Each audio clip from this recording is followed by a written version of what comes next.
When you say the truth, what do you believe that is? That which always was and always will be.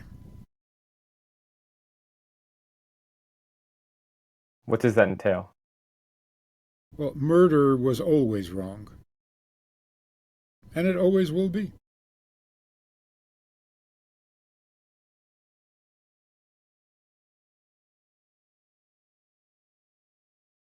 Wasn't always, and in a year from now it'll probably disappear.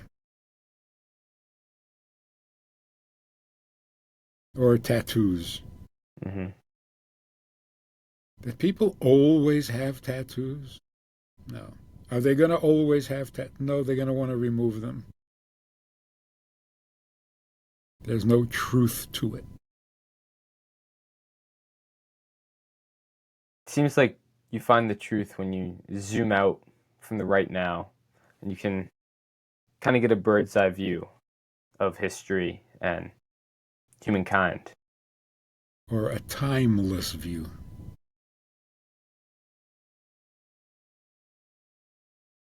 When I think of that, have you ever read Kurt Vonnegut? Not really. Okay. So that I'd be interested in. So Kurt Vonnegut wrote Slaughterhouse-Five, and I think his books are very interesting. They take some interesting takes. But what in Slaughterhouse-Five, there's aliens that view the world, they view reality as one thing. They see no time. And by seeing no time, they have a very clear and objective view of what is right and what is wrong, causal chains. As humans, we're very removed from that. We're so entrenched in the moment that, I mean, we let our emotions get the best of us. We think about these small problems as such large problems. How do we combat that? How do we see the truth when we're so engulfed in the problems of our everyday life? Yeah, good question. But I was talking to this guy, and he says, rather arrogant, and he says, I don't need God to tell me what's right and what's wrong. I know right from wrong. I said, so give me an example of what you know to be wrong. He says, murder. I said, did you think of that yourself? I said, is that an original idea you came up with one day, or have you heard that before? Like, try to come up with a virtue that hasn't been around forever, and then try to come up with a sin that hasn't been a sin forever. You can't. So we've read the Ten Commandments so many times we think we made it up.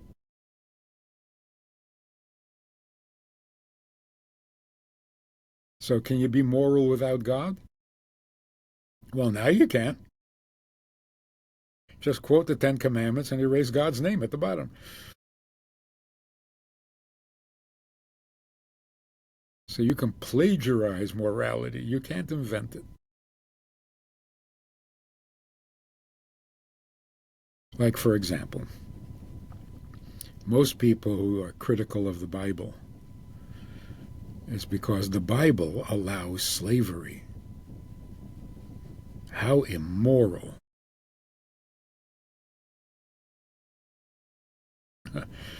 No, you can allow slavery if you're moral.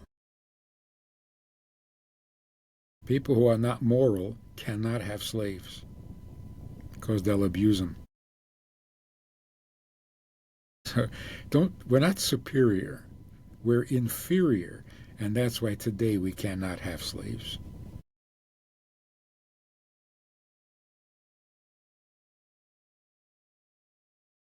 I've never heard You that know that before. one of the rules in the Torah, when you have a slave, you're not allowed to ask the slave to do something you don't really need done,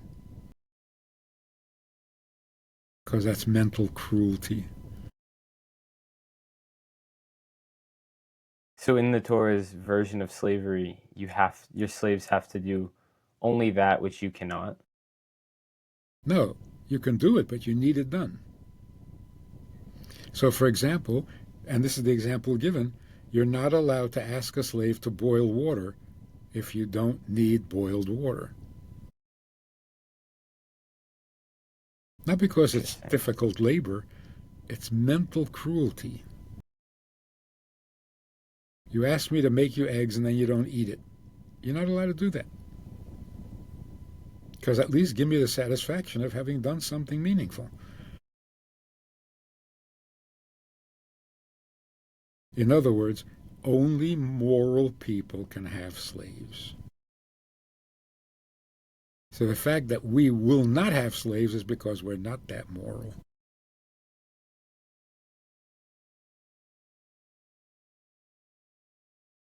That goes against a lot of what is like you saying that is very counter to what I've been told my entire life.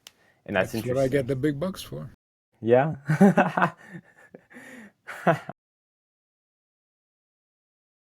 um so that leads me into a question that I've heard a lot of different perspectives on. So this is a little controversial, but with my non-biased view, I see you can never have a non-biased view, but in my attempt to have an unbiased view, I see all of the great things that religion has done for society. Society has been built upon religion. Without religion, I don't know what society would be. I mean, there was a recent study done by the Pew Research Center, and in modern America, active participants of religion are much more likely to be happy, much more likely to feel a sense of community and take part in their community, 15% more likely to vote. All of these things that religion is directly responsible for. But there have also been many people who criticize religion in saying that it is the largest cause of violence. George Washington said, religious controversies are always productive of more acrimony and I cannot talk today, Rabbi Friedman, I'm sorry.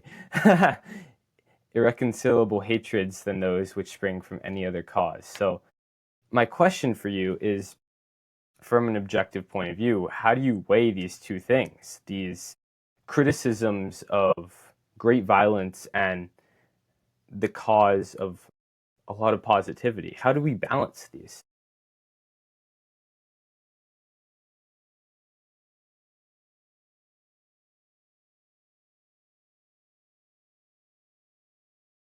I think religion can become a poison. It can become toxic. And it often has. When you become the authority over morality and replace God, you are so dangerous.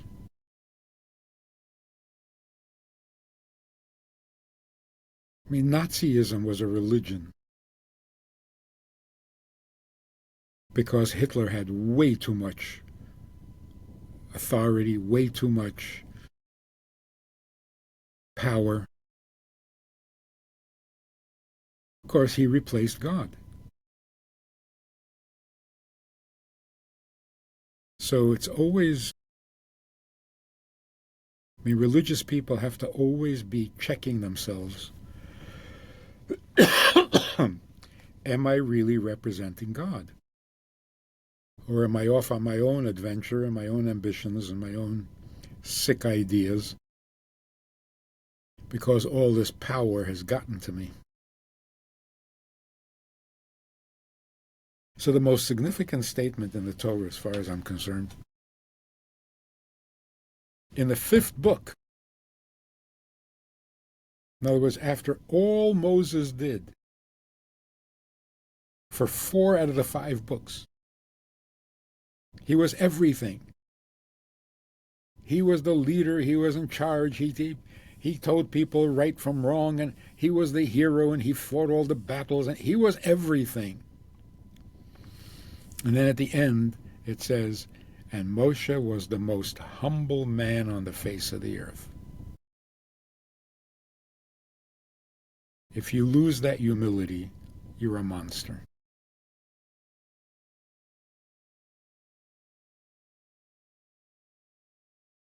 So religion itself is a mixed bag. God is always good.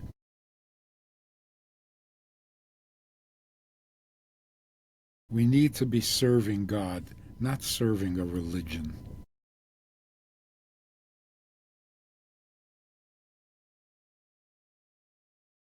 So, for example, going back to the Nazis, Nazism was a religion. It had every characteristic of a religion. So can you blame the average Nazi for killing people? They were following orders in their religion. Poor excuse. Because you don't worship religion, you worship God. And God never said it's okay to kill.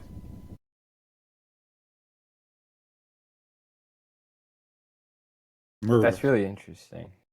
That comes back to the beginning of our discussion where we talked about questioning authority but losing sight of God. I think that provides almost an answer, a clear picture for why society is going in the direction it is, because people are maybe loyal to their religions or their factions, whatever their religions are, even if it's atheism, but they're not loyal to.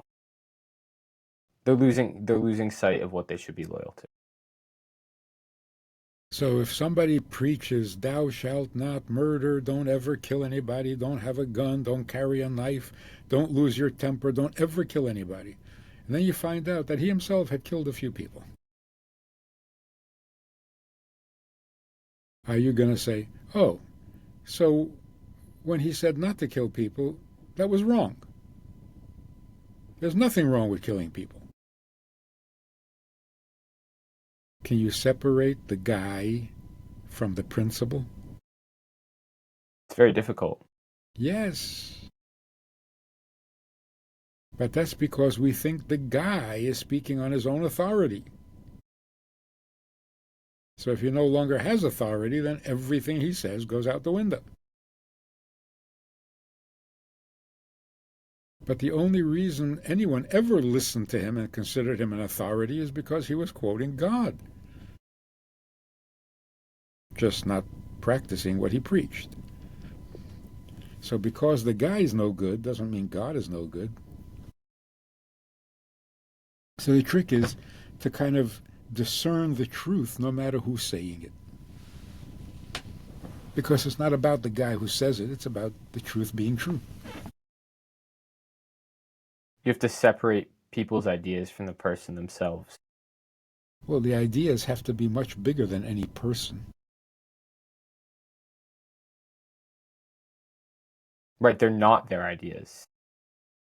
They're truth. They're bigger than anybody. Interesting.